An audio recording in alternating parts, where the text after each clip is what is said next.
మన DSA series లో ఇవాళ వచ్చేసి డే 13 అనమాట.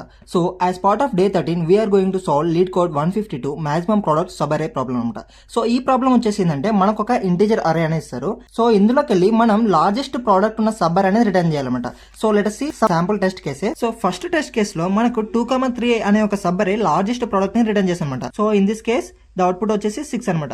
And now let's consider the second test case. So ఇందులో మనకు negative value 0 and positive value ఉందన్నమాట. So if there is negative and 0 and positive number, so obviously the positive number will be the largest value here.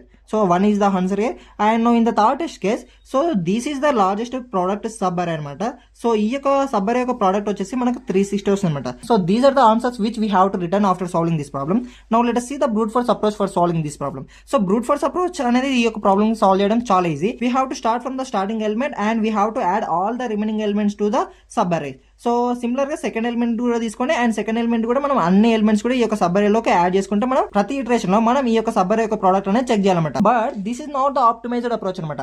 Because here we are using the 2 for loops, right? So whenever we are using the 2 for loops the time complexity of this problem will become order of n square. But we can solve this problem in order of n time complexity by using the optimized approach. So now let us see how we are going to solve this problem by using the optimized approach. Previous case లో మనం 2 for loops అనేది use చేసాం కదా. But in the optimized approach we're going to use only 1 for loop and ఒకటే for loop use చేసి మనం at a time మనం prefix subarray and suffix subarray అనేది క్యాలిక్యులేట్ అనేది చేయబోతున్నాం అనమాట. సో అదేలాగంటే సో మనం ప్రతి ఇటరేషన్ లో మనం ఏం చేస్తున్నాం ప్రిఫిక్స్ సబ్ అరే అనేది కూడా క్యాలిక్యులేట్ చేస్తాం అనమాట. అది ఎలాగంటే మనం లెఫ్ట్ సైడ్ నుంచి సో ఫస్ట్ సబ్ అరే అనేది తీసుకుంటాం. సో ఫస్ట్ సబ్ అరే లెఫ్ట్ సైడ్ నుంచి వచ్చేసి ఏంటంటే 2 అనమాట. And from the right side కూడా మనం తీసుకుంటాం అనమాట. So from the right side it is 4. So prefix sub అరే నుంచి అండ్ సఫిక్స్ సబ్ అరే నుంచి మాక్సిమం ఏదైతే సబ్ అరే ప్రోడక్ట్ ఉందో ఆ యొక్క ప్రోడక్ట్ ని మనం మాక్సిమం కి అప్డేట్ చేస్తాం అనమాట. So the maximum in between prefix and suffix in this case is 4. and second iteration లో మనం ఏం చేస్తాం next element to the prefix అనేది యాడ్ చేస్తాం. So next element from the left ఏంది సో మనం 3 అనే ఎలిమెంట్ 2 అనే ఒక సబ్ అరేకి యాడ్ చేస్తాం. So then the answer will be 2 into 3 which is equal to 6. And from the right కూడా అంతే అనమాట.